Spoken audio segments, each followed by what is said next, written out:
కీర్తన గ్రంథము 106లో 34, 35, 36 3 వచనాలు చదువుకుందాం. యెహోవా వారికి ఆజ్ఞాపించినట్లు వారు అన్యజనులను నాశనము చేయకపోయిరి. అన్యజనులతో సహవాసము చేసి వారి క్రియలు నేర్చుకుని వారికి విగ్రహములకు పూజించిరి. అవి వారికి ఉరి ఆయను.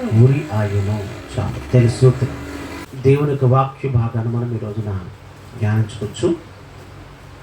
మరి సజీవుడు సర్వాధికారి దేవాది దేవుడు మనందరితో కూడా మాట్లాడును కాక, మనందరికీ తోడైనను కాక, దేవుడు మిమ్మల్ని దీవించి ఆశీర్వాదాలతో నడిపించబడును కాక.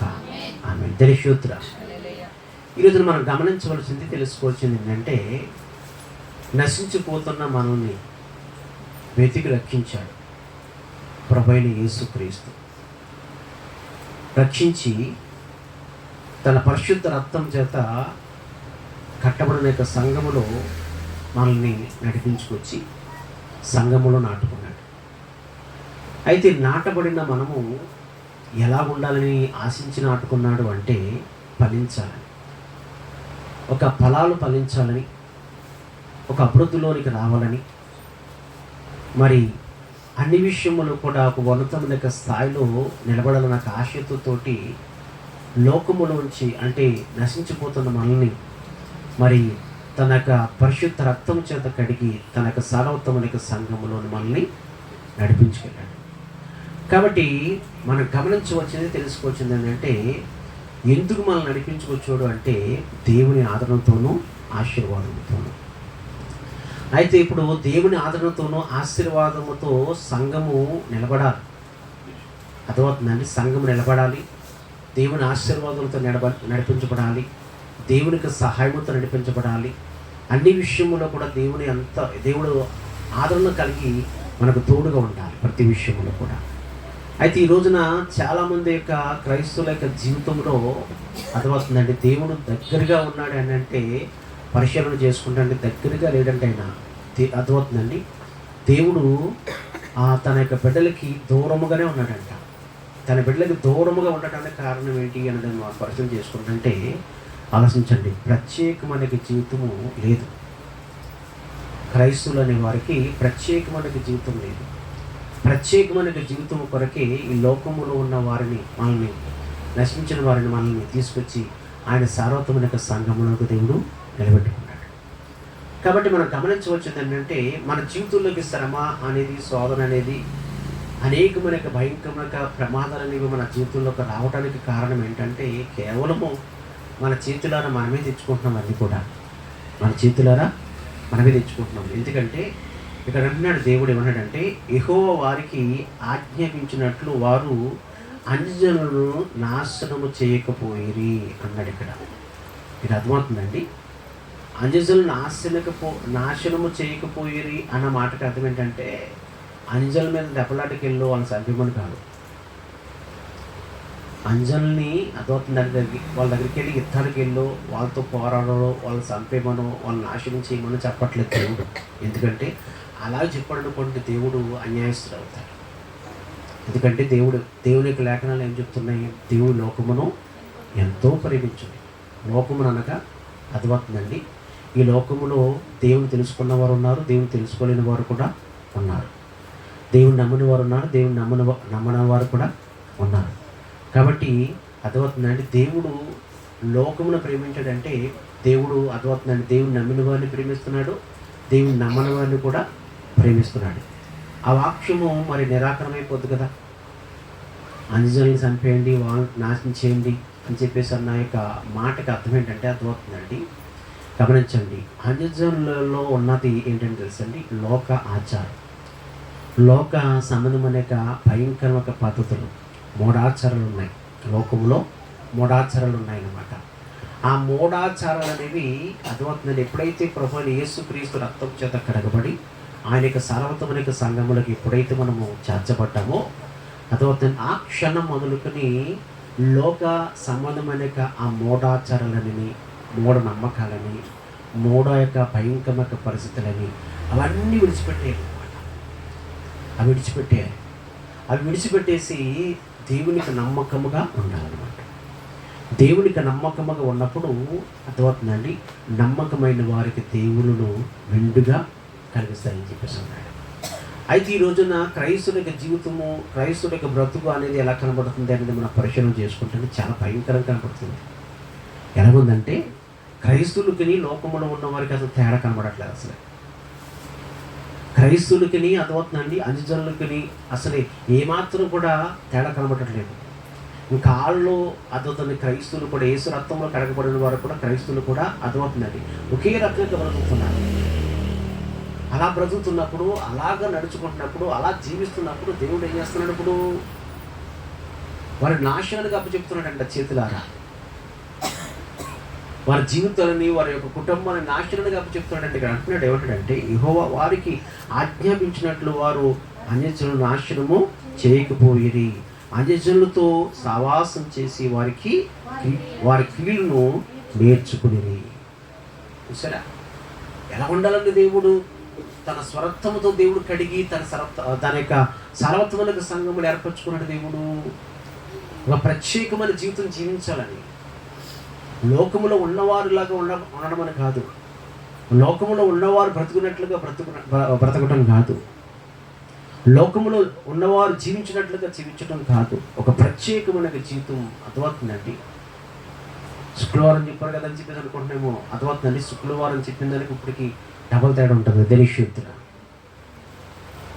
గమనించండి, పరిశుద్ధాత్మ దేవుడు మాట్లాడుతున్న మాటను జ్ఞాపకం చేసుకుని. ఎందుకంటే దేవుడు ఏ రకంగా మనతో మాట్లాడుతున్నా కానీ నువ్వు ఫలించాలని, నువ్వు అభివృద్ధిలోకి రావాలని, నువ్వు ఆశీర్వదించబడాలని, నువ్వు దీవించబడాలని, శ్రమలు అర్థమవుతుందండి. భయంకరమైన పరిస్థితులు పడిపోవటానికి ఏమాత్రం కూడా దేవుడు ఒప్పుకోడు. దేవుడు అన్యాయస్తుడు కాదు. కాబట్టి దేవుడు ఏ రకంగా మాట్లాడుతున్నా కానీ నీ జీవితాన్ని ఆశ్చర్యకరంగా మార్చడానికి దేవుడు నీతో మాట్లాడుతున్నాడు. కాబట్టి ఇక్కడ మాట్లాడుతున్న మాట అంటే ఒకసారి జ్ఞాపకం చేసుకున్నారు. యెహోవా వారికి ఆజ్ఞాపించినట్లు వారు అన్యజనులను నాశనము చేయకపోయిరి. నాశనం ఏం చేయాలి తెలుసండి? అర్థమవుతుందండి. ఎప్పుడైతే అర్థమవుతుందండి, దేవుడు అంటే నశించిపోతున్న మనల్ని ఎప్పుడైతే దేవుడు లోకములో నుంచి తీసుకొచ్చి ఆయనకి సర్వతముల సంఘములో మనం పెట్టుకున్నాడో, అద్భుతం ఈ లోక సంబంధమైన ఆచారాలని, మూఢనమ్మకాలని ఇక భయంకరమైన పరిస్థితి అన్నమాట. దేవుణ్ణి మర్చిపోకూడదు. ఎందుకంటే నశించిపోతున్న మనల్ని ఏం చేశాడు? దేవుడు రక్షించాడు కాబట్టి అర్థమవుతుంది. ఆయన జ్ఞాపం చేసుకోవాలి, ఆయన యొక్క మాటలను మనం జ్ఞాపం చేసుకోవాలి, ఆయన మాటలకి పరిపూర్ణంగా మనం లోబడి జీవించాలి. ఆయన మాటలకు ఎప్పుడైతే మనం లోబడి మనం జీవిస్తామో అప్పుడు అన్ని విషయాల్లో దేవుడు మనకు సహాయము చేస్తాడు. ఏంటి మనము అర్థమవుతుంది, మనము నాశనం చేయవలసింది ఏంటి? మనలో అర్థమవుతుందండి. మనము విడిచిపెట్టవలసింది ఏంటి? అర్థమవుతుందండి. మనం విడిచిపెట్టవలసింది ఏంటి? మనము నాశనం చేయవలసింది ఏంటి?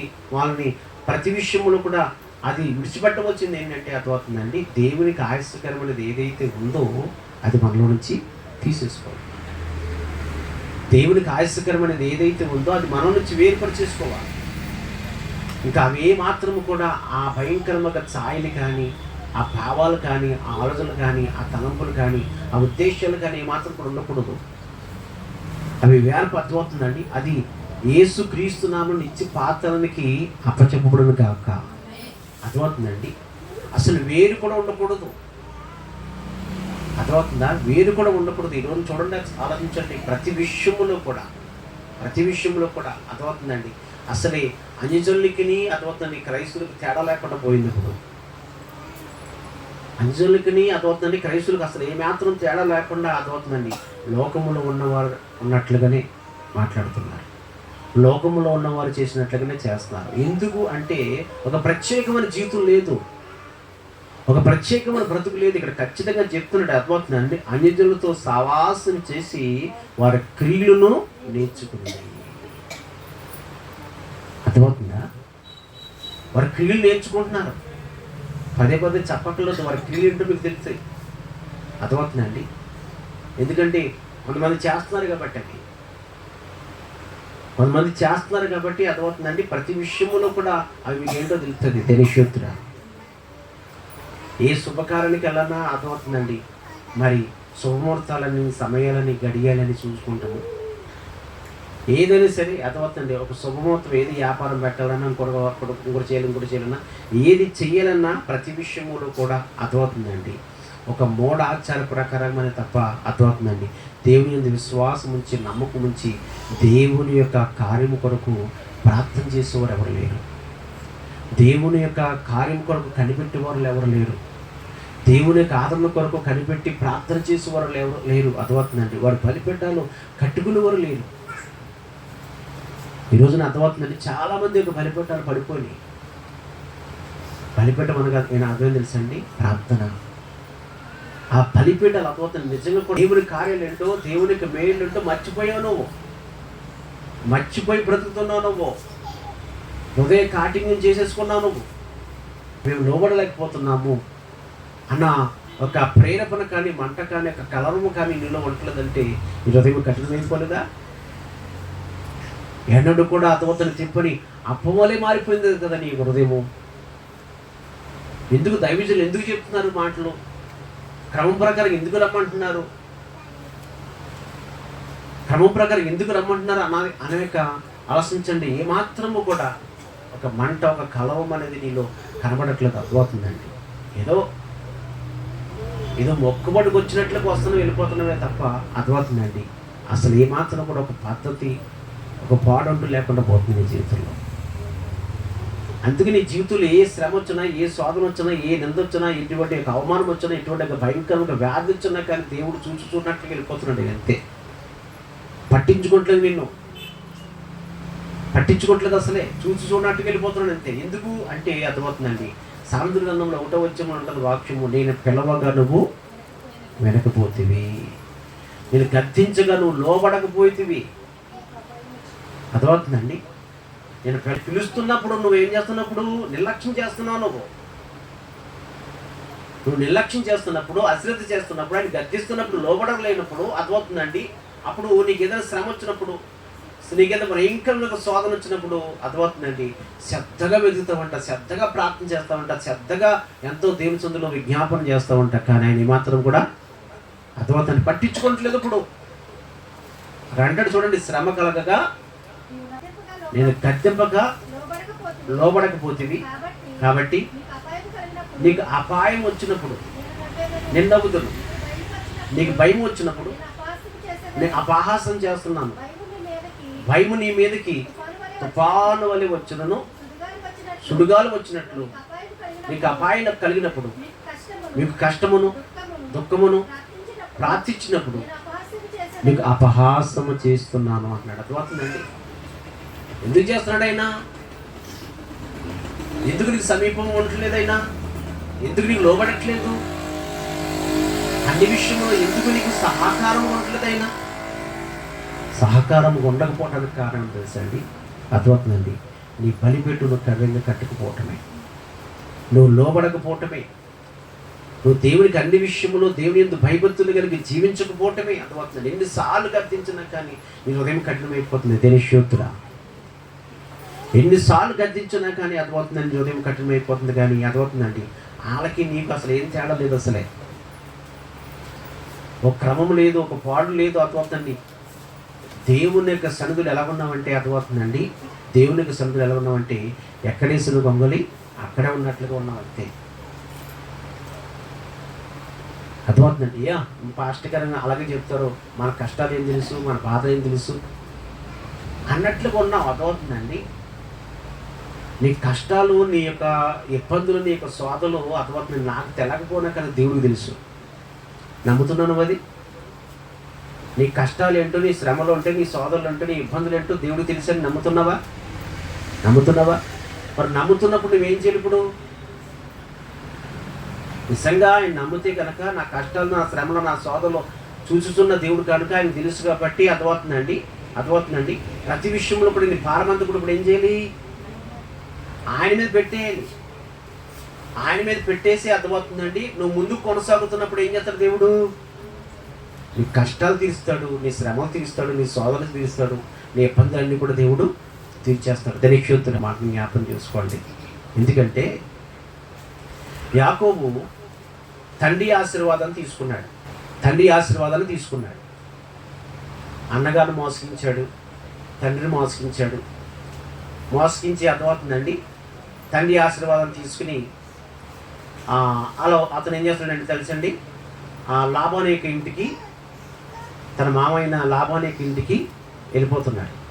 వెళ్ళిపోతున్న సమయంలో మధ్యదారిలో సందడిపోయిందని చెప్పేసి లూజు అనే ప్రాంతానికి వచ్చినప్పుడు సందడిపోయిందని చెప్పేసి ఇంక రాత్రి ఇక్కడే నిద్రిద్దామని చెప్పేసి అక్కడ ఒక రాయి ఉంటే రాయి తలగడగా వేసుకుని అర్థమవుతుంది అక్కడే పడుకున్నాడు. పడుకుంటే అతనికి ఒక దర్శనం వచ్చింది. పరలోక సంబంధమైన యొక్క దర్శనము, యాకోబు పట్ల దేవుని చిత్తం ఏంటో అర్థమవుతుంది తెలియపరిచే దర్శనం అనమాట. ఆ దర్శనం అనేది యాకోబుకి వచ్చింది. యాకోబుకి వచ్చిన తర్వాత ఇప్పుడు ఆ లూజు అనే ప్రాంతంలో బేతేలుకి పేరు పెట్టిన తర్వాత అక్కడ మొక్కుకున్నాడు. ఏంటా మొక్కుబోడి అంటే అర్థమవుతుందండి, ఈ ప్రదేశం నుంచి అర్థమవుతుందండి నేను వెళ్తున్నప్పుడు అక్కడికి వెళ్ళిన తర్వాత నేను తినటానికి తిండి, కట్టుకుంటానికి వస్త్రాలు సమస్తమును కూడా దేవుడు నన్ను ఆశీర్వదిస్తే కనుక మళ్ళా ఈ ప్రాంతానికి వచ్చి అర్థమవుతుందండి ఈ ప్రాంతానికి వచ్చి ఇక్కడ నేనేం చేస్తానన్నాడు, బలిపీఠం కడతానన్నాడు. ధనిక్షేత్తుల మందిరము కడతానని చెప్పేసి అన్నాడు.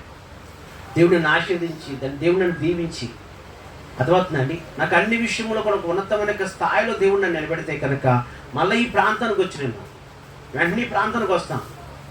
ఈ బేతాలేక ప్రాంతానికి వచ్చి ఈ స్థలంలో నేను దేవునికి మందిరము బలిపీఠం కడతానని చెప్పేసి ఒక మొక్కుకున్నట్లుగా మనం చూస్తున్నాం. దేవుని కృపను బట్టి అర్థమవుతుందండి యాకోబు అక్కడి నుంచి వెళ్ళాడు, లాబాను ఇంటికి వెళ్ళిన తర్వాత తన కుమార్తెను చూశాడు, రాహేలుని చూసిన తర్వాత ఆ అమ్మని వివాహం చేసుకోవడానికి అర్థమవుతుంది 7 సంవత్సరాలు కలుగు చేశాడు. అర్థమవుతుందండి తర్వాత వాళ్ళ మామ లాబాను మరి మోసం చేసి అర్థమవుతుందండి ప్రేమించిన అమ్మాయిని కాకుండా అలసిన పెద్ద కుమార్తెని వివాహం చేస్తే మళ్ళీ వివాహం కోసం మళ్ళీ ఇంకో 7 సంవత్సరాలు కొలువు చేసిన తర్వాత అర్థమవుతుందండి మళ్ళీ ఇంకొక 7 సంవత్సరాలు అలాగే మినిమం వెళ్ళలేదన్న అర్థమవుతుందండి 21 సంవత్సరం అక్కడ ఉన్నాడు. ఆ 21 సంవత్సరంలోనూ అర్థమవుతుందండి యాకోబు ఒక ఉన్నతమైన స్థితిలో ఉన్నాడనమాట. దేవుడు అతను ఆశీర్వదించేశాడు, దేవుడు అతను దీవించేశాడు. అతను ఆ బేతేలు అనేక ప్రాంతంలో ఏ మొక్కుబడైతే మొక్కుకున్నాడో ఆ మొక్కుకున్నట్లుగానే యాకోబుకు దేవుడు తోడయ్యుండి 21 సంవత్సరములో అతను అతని భార్యలను, అతనికి కావాల్సిన భార్యలను అర్థమవుతుందండి, దాసులను, మన్నను అర్థమవుతుంది, సంతానాన్ని ఇలా మనం చూసుకుంటే కనుక అర్థమవుతుందండి అతనికి కావాల్సిన సమస్తమును కూడా ఒక ఉన్నతమైన స్థాయిలో దేవుడు లాబాను యొక్క ప్రదేశంలోనూ అర్థమవుతుందండి ఒక ఉన్నతమైన స్థాయిలో దేవుడు అతను నిలబెట్టేశాడు. అయితే నిలబెట్టేసిన తర్వాత అర్థమవుతుందండి అతను సమస్తమును సమకూర్చుకొని విన్నారండి అర్థమవుతుందండి ప్రయాణమై తన స్వదేశానికి వెళ్తున్నాడు. ధనిక్షేత్తుడా అర్థమవుతుందండి తన స్వదేశానికి వెళ్తున్నాడు. గమనించండి ఒకసారి మనం గమనించవలసిందంటే తన స్వదేశానికి వెళ్తున్నప్పుడు అక్కడికి వెళ్తున్న సమయంలో తన అన్నగారు ఏం చేశాడు, ఇప్పుడు యాసవ్ ఏం చేశాడు, చంపడానికి వస్తున్నాడు అనమాట. ఆ చంపడానికి వస్తున్న సమయంలో అర్థమవుతుందండి చంపడానికి వస్తున్న సమయంలో ఇప్పుడు వెంటనే యాకోబు అది గమనించి ఎబ్బేరేవి దగ్గర అతను మోకాళ్ళు వేసి సమస్తమును అర్థమవుతుంది విడిచిపెట్టేసి ఒక్కడగా మోకాళ్ళేసి అతను ప్రార్థన చేయటం ప్రారంభించాడు. మీకు అర్థమవుతుందా? ప్రార్థన చేసిన తర్వాత అప్పుడు మళ్ళీ యాకోబు ఏం చేశాడు తెలిసిన దేవుడు మళ్ళను అతను ఆశీర్వదించాడు. ఎబ్బేరేవి దగ్గర దేవుడు అతను ఆశీర్వదించిన తర్వాత అర్థమవుతుందండి అది మనము చూసుకుంటున్నప్పుడు 32వ వచనంలో ఉంటుంది వాక్యం అంతా కూడా. 32వ వచనంలో ఎబ్బేరేవి దగ్గర అతను ఆశీర్వదించినట్లుగా మనం చూస్తున్నాం. అయితే అర్థమవుతుందండి చూసిన తర్వాత మళ్ళా 32వ వచనంలో అర్థమవుతుందండి అతను దేవుడు ఎబ్బేరేవి దగ్గర ఆశీర్వదించేసిన తర్వాత మళ్ళా 34వ వచనంలో అర్థమవుతుంది మహాభయంకరమైన శ్రమ. ఆ శ్రమ అనేది ఎవరి ద్వారా వచ్చిందంటే తన యొక్క పుట్టిన బిడ్డల ద్వారా వచ్చేసింది మహాభయంకరంగా శ్రమ. తన కుమార్తె ఏకైక కుమార్తె అన్నమాట అర్థమవుతుందండి 12 మంది అర్థమవుతుందండి 12 మంది ఏమో మగ సంతానం అవుతే అర్థమవుతుందండి ఏకైక కుమార్తె దీనా. ఆ తేనె విషయంలో చాలా మహాభయంకరముగా శ్రమ వస్తే అర్థమవుతుందండి. ఆ శ్రమను బట్టి చాలా భయంకరముగా దుఃఖముతో వేదంతో కుమిలిపోతుంది యాకోబు. తర్వాత ఇబ్బేరీము దగ్గర ఈ దేవుడు ఆశీర్వదించిన తర్వాత మళ్ళా 34వ వచనంలో అంత మహాభయంకరముగా శ్రమ అతనికి రావడానికి కారణం ఏంటనేది మనం పరిచయం చేసుకుంటుంటే అర్థమవుతుందండి. అతను నిజంగా కూడా మనం గమనించవచ్చింది ఏంటంటే, ఎప్పుడైతే అతను ఉన్నతమైన స్థాయిలోకి వచ్చేసాడో, అన్ని సమస్తం సమకూర్చేసాడో, అతను ఏం మర్చిపోయాడు తెలుసండి? అర్థమవుతుందండి, ఈ అతను బేతాను యొక్క ఆ ప్రదేశంలో మర్చిపోయాడు. అర్థమవుతుందండి.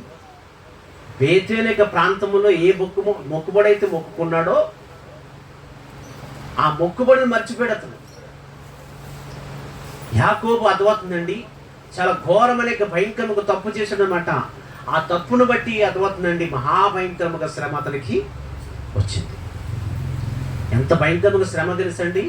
నింద, యాకోబు మీదకి మహాభయంకరంగా నింద ఎవరి ద్వారా వచ్చిందంటే తెలుసండి, తనకు పుట్టిన బిడ్డల ద్వారా వచ్చింది. తన కుమార్తె ద్వారాగా, తన కుమారుల ద్వారాగా మహాభయంకరముగా శ్రమ అతనికి ఎదురైంది అనమాట. అంత మహాభయంకరముగా శ్రమ అతనికి ఎదురవుతున్నప్పుడు అర్థమవుతుందండి, ఇంక ఇతను ఏం చేయాలి తెలియట్లేదు. ఏం చేయాలి తెలియక అప్పుడు దేవునికి మొరపెడుతున్నప్పుడు అతను చేసిన తప్పు ఏంటో, అతను చేసిన ఒక లోపం ఏంటో దేవుడు అతను బయటపడుతున్నాడు. గణేశ్వరుడా, దేవుడు అతను బయటపడుతున్నాడు. చూడండి ఒకసారి ఆదికాండంలో 35 తీశారమ్మా, అందరు తీశారా? చూడండి ఒకసారి. దేవుడు యాకోబుతో నీవు లేచి బేతేలునకు వెళ్ళి అక్కడ నివసించి నీ సహోదరుడైన యాసావు ఎదుట నుండి నువ్వు పారిపోయినప్పుడు నీకు కనబడిన ఆ దేవునికి అక్కడ బలిపీఠమును కట్టమని చెప్పగా. చూసారా? ఇప్పుడు అతను యాకోబు చేసిన తప్పు ఏంటో ఇప్పుడు దేవుడు యాకోబు తెలియపరుస్తున్నాడు. లాబాను ఇంటికి వెళ్ళిన తర్వాత, లాబాను ఉంటున్న ఆ ప్రదేశానికి వెళ్ళిన తర్వాత ఇప్పుడు యాకోబుని ఏం చేశాడు? బేతేలు ప్రాంతంలో ఏ మొక్కుబడితే మొక్కుకున్నాడో ఆ మొక్కుబడిని బట్టి దేవుడు సమస్తమును కూడా అతనికి సమకూర్చేశాడు. దేవుడు ఒక ఉన్నతమైన స్థితిలో దేవుడు నిలబెట్టేశాడు. ఒక ఉన్నతమైన స్థితిలో దేవుడు ఆశీర్వదించేశాడు. ఒక ఉన్నతమైన స్థితిలో దేవుడు అతన్ని దీవించి ఒక ఉన్నతమైన స్థితిలో అతను నిలబెట్టాడు. ఒంటరిగా వెళ్ళాడు. ఒంటరిగా వెళ్ళిన అదవుతుందండి ఆ లాభం అనే ప్రదేశం నుంచి, లాభం అనే ఇంటి నుంచి ఎలాగొస్తున్నాడు? ఇప్పుడు భార్యలను అదవుతుందండి, సంతానాన్ని, పిల్లల్ని అదవుతుందండి, గొర్రెల యొక్క మందని, గాడిద యొక్క మందలని, పనివారిని అదవుతుందండి ఒక విస్తారమైన ఆశీర్వాదంతో విస్తారమైన ఆశీర్వాదంతో వస్తున్నప్పుడు అతను ఆశీర్వదించినప్పుడు వెంటనే అదవుతుంది లాభానికి ఇంటి నుంచి అదవుతుంది బయలుదేరి వస్తున్నప్పుడు అతను ఏం గుర్తు రావాలి? ఇప్పుడు చెప్పాలి. అదవుతుంది మొక్కుబడి గుర్తు రావాలి. నిజంగా కూడా ఒకసారి జ్ఞాపం చేసుకోండి. శ్రమలో దేవుణ్ణి చాలా శ్రద్ధగా వెతుకుతాం, అవును కదా? శ్రమ ఉన్నప్పుడు, శోధన ఉన్నప్పుడు, ఇబ్బంది ఉన్నప్పుడు చాలా శ్రద్ధగా వెతుకుతాం, చాలా శ్రద్ధగా ప్రార్థన చేస్తాం, ఇంట్రెస్ట్గా ప్రార్థన చేస్తాం, క్రమం ప్రకారంగా ప్రార్థన చేస్తాం, క్రమం ప్రకారంగా దేవుని మందిరానికి వస్తాం, క్రమం ప్రకారంగా దేవుడు ఎలా మాట్లాడుతున్నాడో ఆ మాటను బట్టి అయ్యో దేవుడు ఈరోజు నాతోనే మాట్లాడాడు, ఆ మాట ప్రకారంగా బ్రతకాలి, ఆ మాట ప్రకారంగా జీవించాలనిపిస్తుంది.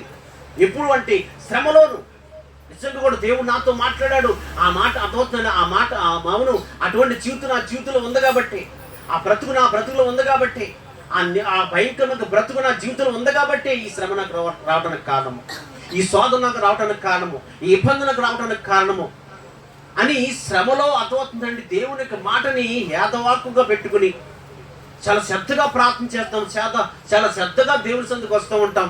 క్రమం ప్రకారంగా ప్రతి విషయంలో కూడా దేవుని యొక్క సేవకుడి యొక్క మాటకి, ప్రతి మాటకి లోబడి భయభక్తులు కలిగి ముందుకు కొనసాగుతాం. కానీ ఆ శ్రమకాత పోయి ఆశీర్వాదం వస్తే కనుక అర్థమవుతుందండి, ఆలోచించి దేవుని యొక్క మాటలో ఎలా ఉంటుంది తెలుసండి, విరితనం ఉంటాయి. అవునారు కదా? శ్రమలో వెతుకుతున్నట్లుగా అర్థమవుతుందండి. అన్ని సమృద్ధిగా వచ్చినప్పుడు, అన్ని సమృద్ధిగా ఉన్నప్పుడు ఆలోచించండి, సమస్తమును విడిచిపెట్టేస్తాం అనమాట. దేవుని మాటలు విరితనంగా ఉంటాయి, పట్టించుకోము, సేవకుడి మాట పట్టించుకోము, సరిగ్గా ప్రార్థన చేయము, మోకాళ్ళేయము, అసలు కన్నీటి రాదు, ప్రార్థన రాదు.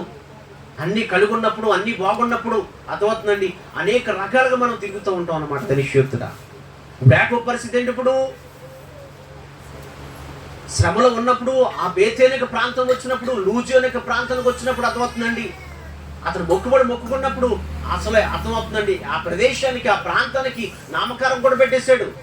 బేతేలు, ఇది దేవుని స్థలము, దేవునికి బలిపీఠం, ఇది అర్థమవుతుందండి. దేవునికి బలిపీఠము కాబట్టి నేను దేవుని అన్ని విషయంలో కూడా దేవుడు తినడానికి తిండి, కట్టుకున్నానికి వస్త్రము అన్ని సమృద్ధిగా దేవుడు నాకు కలగజేస్తే కనుక మళ్ళీ ఈ ప్రదేశానికి వచ్చి నేను అర్థమవుతుందండి బలిపీఠము కడతానని చెప్పిస్తున్నాడు. అర్థమవుతుందండి. గమనించండి, అన్ని సంపాదించుకున్న తర్వాత అర్థమవుతుందండి ప్రార్థనని బలిపీఠం పోగొట్టేస్తున్నాడు యాకోబు. ఆ ప్రార్థనని బలిపీఠం పోగొట్టేసుకున్నాడు కాబట్టి ఇప్పుడు యాకోబుతో దేవుడు మాట్లాడుతున్నాడు. యాకోబుతో దేవుడు మాట్లాడుతున్నాడు. ఏమని మాట్లాడుతున్నాడు తెలుసండి? దేవుడు యాకోబుతో, నీవు లేచి బేతానుకు వెళ్ళి అక్కడ నివసించు, నీ సహోదరుని యాసావు ఎదుట నుండి నీవు పారిపోయినప్పుడు నీకు కనబడిన దేవునికి అక్కడ బలిపీఠంను కట్టమని చెప్పగా, యాసావుకి ఎందుకంటే యాసావుకి భయపడ్డాడు. ఎందుకు యాసావుకి భయపడ్డాడు తెలుసండి? యాసావుని అతను మోసగించాడు. అతని యాకోబుకి తండ్రిని ఇస్సాకును మోసగించాడు. యాసావుకు రావాల్సింది వాస్తవంగా ఆశీర్వాదం, తండ్రి ఆశీర్వాదం ఎవరికి రావాలనుకుంటున్నారు? పెద్ద కుమారుడికి యాసావుకు రావాలి. అతను యాసం వేసుకుని, పెద్ద కుమారుడికి యాసం వేసుకుని అర్థమవుతుందండి పెద్ద కుమారుడికి రావాల్సిన ఆశీర్వాదాన్ని ఇతను పొందేసుకున్నాడు, తండ్రి ఆశీర్వాదాలు. ఆ విషయం తెలుసుకుంది యాసావుకి. తెలిసి అర్థమవుతుంది యాకోబుని చంపడానికి, యాకోబుని పాడు చేయడానికి, యాకోబుని నాశనం చేయడానికి ప్రయత్నం చేస్తున్నప్పుడు తల్లి పంపించేస్తారు. ఇదిగో నీ అన్నగారు నిన్ను చంపడానికి వస్తాడు కాబట్టి ఈ ప్రదేశం విడిచిపెట్టేసి, ఇదిగో నా యొక్క అన్నగారిని లాభాన్ని ఇంటికి వెళ్ళిపో, ఈ ప్రదేశం విడిచిపెట్టేమని చెప్పేసి ప్రాణభయముతో పారిపోతాడు అతను యాకోబు. ఆ లూజు ప్రాంతం వస్తున్నప్పుడు అర్థమవుతుందండి, ఆ లూజు ప్రాంతం వస్తున్నప్పుడు అక్కడ మొక్కుకుంటున్నాడు యాకోబు. అర్థమవుతుందండి. ఆలోచించండి, లాభాన్ని ఇంటికి వెళ్ళిన తర్వాత అన్నీ సంపాదించుకున్న తర్వాత అతను మొక్కుబడి మర్చిపోవటం వలన అర్థమవుతుందండి ఎడగిలేడు తెలుసండి. మొక్కుబడి మర్చిపోయి అడిగి ఆలోచించండి. కేసాము అనే ప్రాంతానికి వెళ్ళాడట. బేతేను ఒక ప్రాంతానికి వెళ్ళవలసిన కూడా ఎక్కడికి వెళ్ళి తెలుసండి? ఆలోచించండి, కేసాము అనే ప్రాంతానికి వెళ్ళిపోయాడట. గమనించండి, ఈ రోజున పరిశుద్ధాత్మ దేవుడు మీతో మాట్లాడుతున్నాడు. ఎందుకంటే ఈ రోజున చూడండి, చాలామంది కూడా ప్రారంభంలో ఉన్న ఇంట్రెస్ట్, ప్రారంభంలో ఉన్న ప్రార్థన ఆసక్తి, దేవునికి మందిరం రావటం విషయంలో కావచ్చు, ప్రార్థించటం విషయంలో కావచ్చు, దేవుని యొక్క సేవకుడు యొక్క నోటి నుంచి వచ్చే ప్రతి ఒక్క మాటకి లోబడటం విషయంలో కావచ్చు, అర్థమవుతుందండి. ఆదిలో ఉన్న ప్రారంభంలో ఉన్న అంత ఇంట్రెస్ట్ ఇప్పుడు ఉందా? ఈ బలిపీఠం పోగొట్టేసుకుంటున్నాను అనుకుంటే ఈ రోజున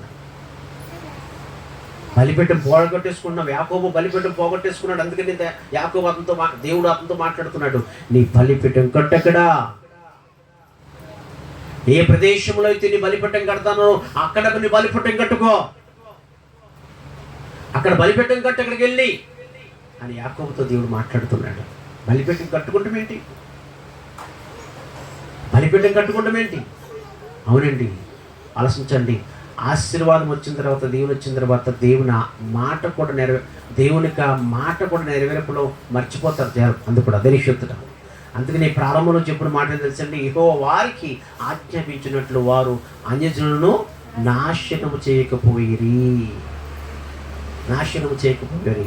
ఏంటి నాశనం చేయకపోవటము? అర్థమవుతుందండి, అన్యజనులతో సావాసం చేసి వారి క్రియలు చెప్పున నేర్చుకుని. అతో ఏమి నేర్చుకున్నారు? వారు విగ్రహములకు పూజించిరి, అవి వారికి ఉరిగాయి. అర్థమవుతుందండి. దేవుని కుమారుడు యాకోబు, దేవుని సొత్తు అయిన యొక్క యాకోబు అర్థమవుతుందండి, తన యొక్క భార్యలు కావచ్చు, తన యొక్క దాస్యులు కావచ్చు, ఏం పాటిస్తున్నారు తెలుసండి? దేవుని మాటను పాటించట్లేదు, దేవుని ఆజ్ఞ ప్రకారంగా పాటించట్లేదు. అర్థమవుతుందండి. ఇప్పుడు ఈ యొక్క అర్థమవుతుందండి, ఒక అన్యజనుల యొక్క ఆచార ప్రకారంగా వాళ్ళు చేస్తున్న యొక్క పనింటూ దేవుడు అతనితో మాట్లాడుతున్న మాట చదువుకుందాం సారి కిందకి. అప్పుడు దేవునికి స్తోత్రం.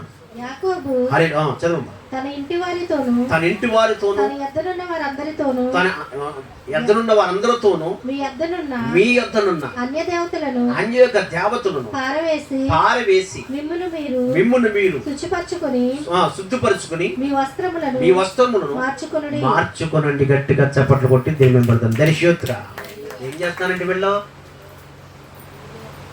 చెప్పాలి. యాకోబు ఏమంటున్నాడు? మీ మధ్యనున్న అర్థమవుతుందండి అంజు యొక్క దేవతలను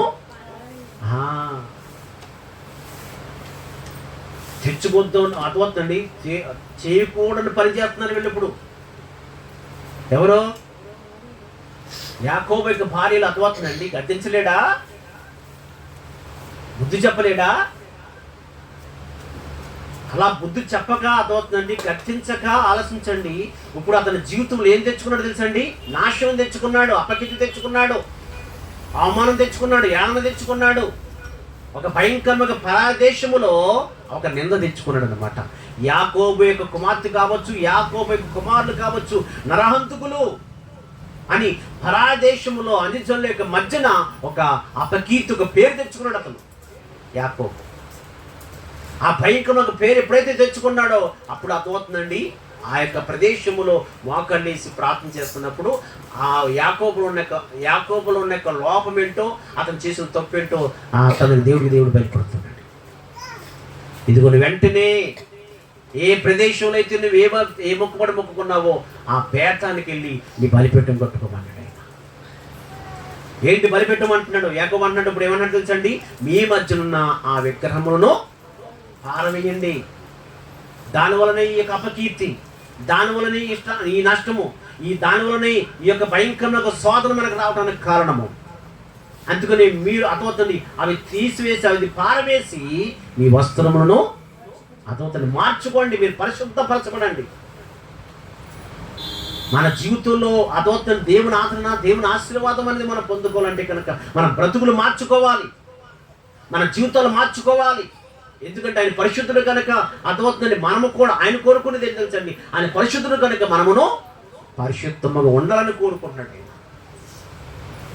ఆయన సార్వత్రిక సంఘంలోకి వచ్చిన తర్వాత కూడా అర్థమవుతుందండి. నువ్వు లోకాచార ప్రకారంగా మూఢ నమ్మకాలతోటి మూఢ యొక్క భయంకరమైన పరిస్థితులు బట్టి జీవించాలనుకుంటున్నావా? దేవుడు ఊరుకున్నవాడు కాదు. ఆయన పరిశుద్ధ రక్తము చేత కట్టబడిన సంఘం అది. ఆయన సర్వోత్తమునకు సంఘంలోకి వచ్చిన తర్వాత ఆటలు ఆడాలనుకుంటే కనుక అర్థమవుతుందండి నీ తోక కట్ చేస్తాడు దేవుడు. ఊరుకుంటాడు అనుకుంటున్నా నువ్వు? పరిశుద్ధ రక్తంలో కడగబడిన తర్వాత కూడా అర్థమవుతుందండి మొక్కమాటానికి నువ్వు వెళ్తే కనుక నాశనం తెచ్చుకుంటాను కంపల్సరిగా. ఎవడైనా ఏదైనా సరే తప్పుగా మాట్లాడుతున్నప్పుడు, పొరపాటుగా మాట్లాడుతున్నప్పుడు చెప్పు దెబ్బ కొట్టినట్టు కొట్టాలా? చెప్పు దెబ్బ కొట్టినట్టు కొట్టాలా? అర్థమవుతుందండి. నువ్వు పరిశుద్ధ రక్తంలో కడగబడిన బిడ్డవు. నువ్వు మొక్కమాటము వెళ్తే కనుక అర్థమవుతుందండి. ఆలోచించండి. మనుషులు ఊరుకోవచ్చేమో కానీ దేవుడు మాత్రం ఊరుకునేవాడు కాడు. నువ్వు ఏ స్థితిలో వచ్చావు దేవుని సంఘానికి, ఏ పరిస్థితిలో వచ్చావు దేవుని సంఘానికి, ఏమడిగో దేవుణ్ణి, ఏ నిబంధన పెట్టుకుని బాప్తిస్మం తీసుకున్నావు, ఏ నిబంధనల ప్రకారం బాప్తిస్మం తీసుకుని రక్షణ పొందుకున్నావు. నువ్వు ఆ నిబంధనలను, ఆ రక్షణ పొందుకున్నప్పుడు, ఆ బాప్తిస్మం తీసుకున్నప్పుడు ఆ నిబంధనలు మర్చిపోయి తిరుగుతున్నావా? నీ బలిపీఠం పోగొట్టుకుంటున్నావు. జాగ్రత్త స్వామి. యాకోబుతో దేవుడు మాట్లాడుతున్నాడు. అర్థమవుతుందండి. ఇదిగో బేతనికి వెళ్ళి నీ బలిపీఠం కట్టుకోమన్నాడు దేశోత్తురా. ఇప్పుడు కట్టుకుంటున్నాడు బలిపీఠాన్ని. భార్యలతో మాట్లాడుతున్నాడు. ఇదిగో మీ మధ్యనున్న ఆంజన్యుల యొక్క దేవతలను పాడవేయండి. అర్థమవుతుందండి. మీ వస్త్రాలను నాతో మీరు శుద్ధిపరచుకోండి. మీరు పరిశుద్ధులుగా ఉండడం కొరకే మీరు అర్థమవుతుంది పరిశుద్ధపరచుకోండి. మీరు మీ యొక్క వస్త్రములను బాగు చేసుకోండి, పరిశుద్ధపరచుకోమని చెప్పేసి అన్నాడు దేశోత్తురా. అర్థమవుతుందండి. ఇంకా ఉన్నాయి చూడండి. మనము లేచి బేతేలునకు వెళ్ళెదము. నా శ్రమ దినమున నాకు ఉత్తరం ఇచ్చి నేను వెళ్ళిన మార్గమున నాకు తోడై ఉండిన దేవునికి బలిపీఠమును అక్కడ కట్టెదనని. 4వ వచనం ఏమంటున్నాడు? వారు తమ యొద్దనున్న అన్య దేవతలను అన్నిటిని ఆ, తమ చెవులనున్న ఆ, పోగులను యాకోబునకు అప్పగింపగా యాకోబు షేకెము దగ్గరున్న మాశక్తి వృక్షము కింద ఆ, వాటిని వాటిని దాచిపెట్టెను. దాచిపెట్టెను. అర్థమవుతుందండి, వాటిని విడిచిపెట్టేశాడు ఇంక మొత్తం అంతా. ప్రతి విషయంలో దేవుని యొక్క మాట ప్రకారం ఎప్పుడైతే దేవుడు అతనితో మాట్లాడుతున్నాడో ఆ మాటను బట్టి ఇప్పుడు అతను ఏం చేస్తుందండి, ఆలోచించండి. అతని జీవితాన్ని సరి చేసుకున్నాడు, బలిపీఠం కట్టుకుంటున్నప్పుడు. ఈ రోజున నీ జీవితంలో దేవుని ఆశీర్వాదం అనేది, దేవుని యొక్క దీవెన అనేది నీకు రావాలంటే కనుక అర్థమవుతుందండి, ఎక్కడైతే ఏ రూపంలో నువ్వు పోగొట్టేసుకుంటున్నావో అది నువ్వు సరి చేసుకోవాలి. అర్థమవుతుందండి, ఎందుకంటే దేవుడు చూసుచున్న దేవుడు. ఆలోచించండి, ఎవరు చూడట్లేదని చెప్పేసి అనుకుంటున్నావేమో. మనుషులను మాపు చేసినట్లుగా, అర్థమవుతుందండి, దైవజనులను మాపు చేసినట్లుగా ఆలోచించండి. దేవుడిని ఎవరిని కూడా మాపు చేయలేరు. కాబట్టి ప్రతి ఒక్కరిని కూడా దేవుడు చూస్తున్నాడు. ఆయన ప్రతి విషయంలో కూడా పరిశుద్ధాత్మ, ఎందుకంటే నీ క్రియలు చెప్పుకునే దేవుడు నీకు ప్రతిఫలం ఇస్తాడు. అంతే కాబట్టి నువ్వేం చేయాలి తెలుసండి, నీ యొక్క బలిపీఠము పాడైపోయిందేమో. బలిపీఠం పాడైపోతున్నప్పుడు దేవుడు నీకు ఏమైపోతాడు, ఇప్పుడు నీకు దూరం అయిపోతాడు అన్నమాట. నీకు సమీపంగా ఉండడు, నీకు దూరంగా ఉంటాడు అన్నమాట. అర్థమవుతుందండి, ఎప్పుడైతే యాకోబు యొక్క బలిపీఠం పోగొట్టేసుకున్నాడో ఆ మొక్కుబడి మర్చిపోయి, అర్థమవుతుందండి, తన స్వదేశానికి, తన ఇంటి వారింటికి, అథవా తన స్వదేశానికి ఎప్పుడైతే వెళ్దామని చెప్పేసి ప్రయత్నం చేస్తున్నాడో ఏమైంది, ఇప్పుడు మహాభయంకరమైన నింద అన్నమాట. ఉపేక్షించడానికి కారణం ఏంటి? ఎందుకంటే ఆశీర్వాదం పొందుకున్నాడు కదా ఎబ్బేలి దగ్గర. మరి ఆశీర్వాదాన్ని అనుభవించడం మానేసి ఆ శాపం అతనికి ఎందుకు వచ్చింది ఇప్పుడు? అర్థమవుతుందండి, ఏదైతే ఆలోచించండి, గమనించండి, ఏదైతే అతను మొక్కుకున్నాడో ఆ మొక్కుబడిని అతను చెల్లించుకోపోవటం. అదే విషయం. మొక్కుబడి అంటే అతని జీవితాన్ని సరి చేసుకున్నాడు అనమాట. అర్థమవుతుందండి, సరి చేసుకున్నాడు. ఆలోచించండి, సరి చేసుకున్న తర్వాత మళ్ళా దేవుడు అతన్ని, గమనించండి, అప్పుడేమో ఈ బేబీ దగ్గరేమో అతను కనిపెట్టాడు, దేవుని కొరకు అతను కనిపెట్టాడు. ఎప్పుడైతే అతను మళ్ళా ఆ బేతేలిక ప్రాంతానికి వెళ్ళి, విన్నారదండి, ఆ బేతేలిక ప్రాంతానికి వెళ్ళి అతను తన యొక్క జీవితాన్ని ఎప్పుడైతే అతను కట్టుకున్నాడో, అతని యొక్క కుటుంబాన్ని, అతని భార్యని, అతని జీవితాన్ని ఎలాగైతే ఎప్పుడైతే కట్టుకున్నాడో అర్థమవుతుందండి, ఇప్పుడు దేవుడు అతని దగ్గరికి వచ్చాడు. అర్థమవుతుందండి, 32వ అధ్యాయంలోనేమో యాకోబు దేవుని దగ్గర వెతుకుతున్నాడు, కానీ 35వ అధ్యాయంలో మాత్రం సరి చేసుకున్న తర్వాత మాత్రము దేవుడు అతని దగ్గరికి వస్తున్నాడు. చూడండి, అది 35వ అధ్యాయంలోనే. ప్రియ సహోదరి సోదరుడా, గమనించండి, ఒకసారి 9 గంటలు చదువుకుంటాం. యాకోబు ప్రధానముల నుండి వచ్చి చూడగా దేవుడు తిరిగి అతనికి ప్రత్యేకమై అతన్ని ఆశీర్వదించెను. అర్థమవుతుందా? యాకోబు దగ్గరికి దేవుడు వచ్చాడట. ఇప్పుడు అతని జీవితం సరి చేసుకున్న తర్వాత, అతని బ్రతుకు మార్చుకున్న తర్వాత, అతని క్రియలు మార్చుకున్న తర్వాత, తన కుటుంబాన్ని సరి చేసుకున్న తర్వాత, అతని యొక్క బలిపీఠాన్ని మరలా కట్టుకున్న తర్వాత అర్థమవుతుందండి, దేవుడు అతని దగ్గరికి వచ్చెను, ప్రత్యేకమై అతనిని ఆశీర్వదించును. అప్పుడు దేవుడు అతనితో, నీ పేరు యాకోబు, ఇక మీదట నీ పేరు యాకోబు అనబడదు, నీ పేరు ఇశ్రాయేలు అని చెప్పి అతనికి ఇశ్రాయేలు అను పేరు పెట్టాడు. మరియు దేవుడు నేను సర్వశక్తి గల దేవుడును, నీవు ఫలించి అభివృద్ధి పొందుము, జనములను జనముల సమూహమును నీ వలన కలుగును, రాజులను నీ గర్భవాసన పుట్టెదరు. నేను అబ్రహామును ఇస్సాకును ఇచ్చిన దేశము నీకిచ్చెదను. నీ తరువాత నీ సంతానమునకు ఈ దేశము ఇచ్చెదనని అతనితో చెప్పాను. గట్టిగా చప్పట్లు కొట్టి తెలియరా? అర్థమవుతుందండి, గమనించండి, ఎప్పుడైతే అతని జీవితాన్ని సరి చేసుకున్నాడో, ఎప్పుడైతే అతను బతుకు మార్చుకున్నాడో, అర్థమవుతుందండి, అతని యొక్క కష్టం పోగొట్టడం అలా ఉంచు, అర్థమవుతుందండి, రెట్టింపు ఆశీర్వాదం అతనికి వచ్చిందనమాట. ఎటువంటి ఆశీర్వాదం అది? అర్థమవుతుందండి, యాకోబు యొక్క సంతానము ద్వారా అర్థమవుతుందండి, రాజులు పుడతారట. యాకోబు యొక్క సంతాన్ని అభివృద్ధి కలగజేస్తానన్నాడు దేవుడు. రాజులు పుడతారు నీ ద్వారా, అర్థమవుతుంది, రాజులు పుడతారు, అధికారులు పుడతారు. అర్థమవుతుందండి, ఎప్పుడైతే నువ్వు సరి చేసుకోవడానికి ప్రయత్నం చేస్తావో ఎప్పుడైతే నువ్వు సరి చేసుకుని దేవుని సన్నిధిలో ఎప్పుడైతే నువ్వు ఒక సాక్షులు సంపాదించుకుంటావో దేవుడు ఒక ఉన్నతమైన స్థితిలో దేవుడు నిలబెడతాడు. దేవుడు దరిక్షుతురా అర్థమవుతుందండి. యాకోబు అన్న మాటకు అర్థం తెలుసండి, మోసగాడు అన్నమాట. మోసగాడు. ఆ మోసగాడైన ఆ భయంకరముగా జీవితం అంతా కూడా తొలగించేసుకుని ఎలా మార్చబడ్డాడు తెలుసండి, ఇశ్రాయేలుగా మార్చబడ్డాడు. దరిక్షుతురా ఇశ్రాయేలు అన్న మాటకు అర్థం తెలుసండి, గొప్ప సైన్యం. ఇశ్రాయేలు అన్న మాటకు అర్థం తెలుసండి, దేవుని సైన్యం. తెలుసుతురా దేవుని యొక్క సైన్యం అన్నమాట. అర్థమవుతుందండి. అందుకని ఇశ్రాయేలు కాపాడుతున్నవాడు కునుకుడు నిద్ర. ఇంకా దేవుడు ఎప్పుడైతే ఇశ్రాయేలుగా పేరు పొందుకున్నాడో అతని జీవితాన్ని సరిచేసుకుని అతని బతుకులు మార్చుకుని అతని కుటుంబం యొక్క బతుకులు మార్చుకుని అతని యొక్క జీవితాన్ని సరిచేసుకుని ఎప్పుడైతే ఇశ్రాయేలుగా మార్చుకున్నాడో అర్థమవుతుందండి, అతను ఒక ఉన్నతమైన స్థితిలో దేవుడు నిలబెట్టుకున్నాడు. తన జీవితాన్ని సరిచేసుకున్న తర్వాత, తన బ్రతుకును మార్చుకున్న తర్వాత, యాకోబు లాంటి యొక్క బ్రతుకు నీవు ఉండకూడదు. యాకోబు లాంటి యొక్క బ్రతుకు, యాకోబు లాంటి యొక్క జీవితం ఎటువంటి జీవితం తెలుసండి, మోసకరమైన జీవితం, అందరినీ మోసగించే జీవితమే. ఈ రోజున అలాగే మోసంకిస్తూ బ్రతుకుతున్నాం మేము లోకాన్ని, దైవజనుడిని, దేవుణ్ణి. అర్థమవుతుందండి. లోకాన్ని, సంఘాన్ని మోసగించి బ్రతుకుతున్నావేమో. అర్థమవుతుందండి. దేవుడు ఏమాత్రం కూడా మోసపడు సుమి, దేవుడు ఏమాత్రం విక్రించబడు సుమి. అర్థమవుతుందండి.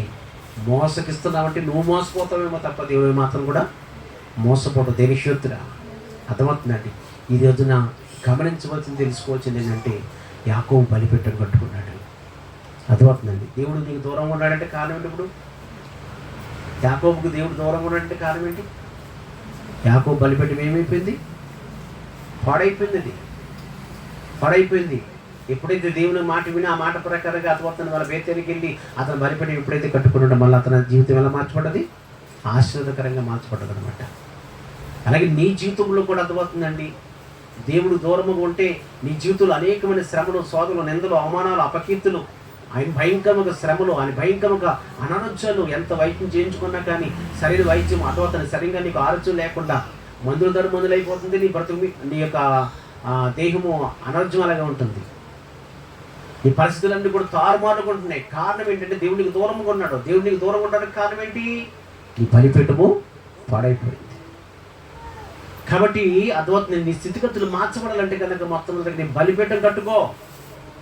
పాడైపోయిన బలిపీఠాన్ని నువ్వేం చేయాలి? ఇప్పుడు కట్టుకోవాలి. నువ్వు ఇప్పుడు ఆ బలిపీఠం ఎప్పుడైతే నువ్వు కట్టుకొని అర్థమవుతుంది దేవుని సన్నిధిలో ఎప్పుడైతే నువ్వు ప్రార్థన చేస్తావో ఆ ప్రార్థన కంపల్సరీగా దేవుడు ఆలకిస్తాడు. అర్థమవుతుందండి. నువ్వు అర్థమవుతుందండి. నువ్వు దేవుని అతడం కాదు, నీ కొరకు దేవుడు వచ్చేస్తాడు అనమాట. దేవుడి నీ దగ్గరకు వచ్చేస్తాడు. నీ దేవుని దగ్గరకు రావడమే కాకుండా అర్థమవుతుందండి, నిన్ను బట్టి దేవుడికి అడ్రస్ పెట్టుకున్నాడు అనమాట. మోషేని అర్థమవుతున్న ఐగుప్తు దేశం వెళ్ళమన్నాడు దేవుడు, అభిషేకించుకుని వెళ్ళమన్నాడు. నా పేరట వెళ్ళబోయ్ అని చెప్పేసి అంటే అప్పుడు మోషే అడుగుతాడు దేవుడిని, అయ్యా నువ్వు వెళ్ళమంటున్నావో ఆ ఐగుప్తుకు మహారాజు అడుగుతాడు, నువ్వు ఎవరు పంపించారు నిన్ను అని చెప్పేసి అంటే ఎవరు పంపించారని చెప్పేసి అన్న నేను అని అడుగుతున్నప్పుడు అప్పుడు దేవుడు అంటున్నాడు అనమాట, నేను యాకోబుని, ఇస్సాకు దేవుణ్ణి, యాకోబు దేవుడిని అర్థవత్తాన్ని పంపించానని చెప్పు అన్నాడు. అంటే ఇప్పుడు దేవుడికి అడ్రస్ ఎవరు? అర్థమవుతుందండి. అబ్రహాము, ఇస్సాకు, యాకోబు అన్నమాట. దేవుని స్తోత్రం.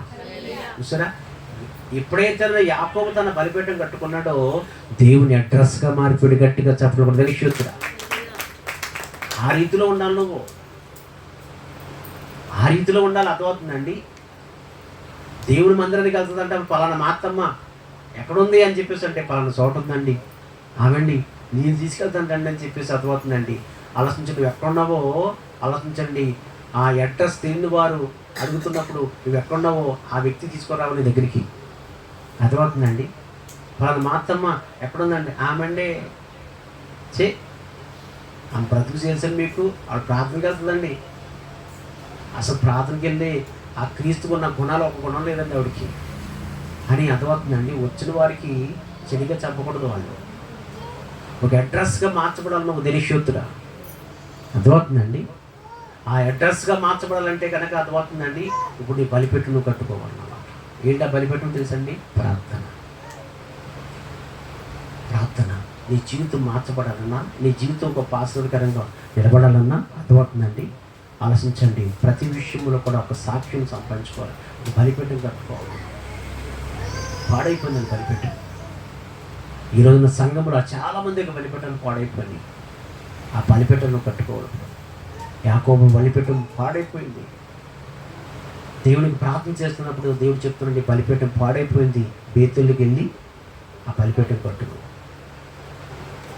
ఆ బేతుల్లోకి వెళ్ళిన తర్వాత బలిపీఠం కట్టుకున్న తర్వాత తన జీవితాన్ని సరి చేసుకున్న తర్వాత అప్పుడు దేవుడు అతని దగ్గరికి వచ్చి, అర్థమవుతుందండి, నీ సంతానం నేను విస్తరింపజేస్తాను. అర్థమవుతుందండి, ఆశ్రయించడమే కాకుండా విస్తరింపజేస్తాను, నీ సంతానం ద్వారా రాజులు జన్మిస్తారని చెప్పేసి అంటున్నాడు అక్కడ దేవుడు. ధనిష్యోతురా, అలాగే నీ జీవితంలో గొప్ప ఒక ఉన్నతమైన స్థితిలో ఉండాలంటే కనుక యథార్థమైన బ్రతుకు బ్రతకటానికి నీ బలిపీఠం కట్టుకుని దేవుడి సందులో ఒక సాక్ష్యం సంపాదించుకుంటే కనుక దేవుడే నిన్ను ఆశీర్వదిస్తాడు. దేవుడు మీకు అర్థమవుతుందా? సామెతలు ఒకటే చెప్పాడు, యెహోవా యందు భయభక్తులు కలిగి నీలో ఉన్న చెడుతనాన్ని అసహించుకో, అప్పుడు మీ దేహమునకు ఆరోగ్యమును మీ ఎముకలకు సత్తు కలుగుతుందని చెప్పేసాడు దేవుడు.